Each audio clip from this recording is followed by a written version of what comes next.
What's the best comeback you've ever heard? My brother has dwarfism and is only 3'8". Whenever he's in public, kids will constantly gawk at him and very loudly ask why he's so tiny.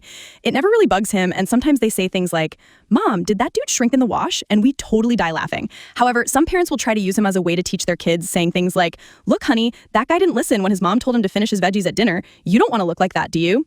I think this really gets to him because one time we were at Disneyland behind a kid throwing a huge fit. His mom couldn't do anything to calm him down until she saw my brother. Then she clearly got a light bulb moment. She got her son's attention and said, "Look, it's one of Santa's elves. He must be checking on you to make sure you get on the nice list this year."